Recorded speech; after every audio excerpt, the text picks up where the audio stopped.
112ની મદદ થકી રાબડાળની 15 દિવસથી ગુમ વ્યક્તિ ઝાલોદ તાલુકાના જેતપુર રોડ પરથી મળી આવતા પરિવારજનોને સોંપાયું।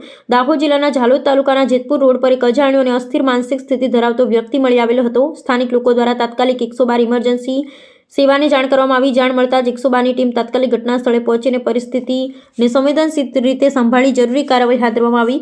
પૂછપરછ દરમિયાન વ્યક્તિએ પોતાનું ગામ રાબડાળ દાહોદ હોવાનું જણાવેલ। ત્યારબાદ ગામના સરપંચ સાથે સંપર્ક સાધી વ્યક્તિનો ફોટોગ્રાફ મોકલવામાં આવ્યો। ઓળખ પુષ્ટિ થતાં તરત જ વ્યક્તિને સુરક્ષિત રીતે તેના પરિવારજનોને સોંપવામાં આવ્યો। આ વ્યક્તિ છેલ્લા આશરે 15 દિવસથી ગુમ થનાર વ્યક્તિનું નામ ચારેલ ગુલાબસિંહ શળિયાભાઈ એમી હતું। તેમની ઉંમર 35 વર્ષ હતી। તેઓ ગામ રાબડાળ દાહોદના રહેવાસી હતા। આ સમગ્ર ઘટનામાં મકનભાઈ ચારપોટ, કોલર વીણાબેન નરસિંહભાઈ, ઋતિક ડોડિયાર, પાયલટ નિલેશભાઈ ચરપોટ દ્વારા પ્રશંસનીય અને માનવતાભર્યા અભિગમ અપનાવી ઉત્તમ ફરજ નિભાવવામાં આવી હતી। સ્થાનિક લોકોએ પણ 112 ઇમરજન્સી સેવાને ઝડપી, સંવેદનશીલ અને અસરકારક કામગીરીની પ્રશંસા કરી હતી। આ ઘટનાએ ફરી એકવાર સાબિત કર્યું છે કે આપતકાલીન પરિસ્થિતિમાં સમયસર મળતી 112 ઇમરજન્સી સેવા જીવન બચાવવામાં, પરિવારને ફરી મળવામાં મહત્વપૂર્ણ ભૂમિકા ભજવે છે। અહેવાલ ચંદુભાઈ મોહનિયા।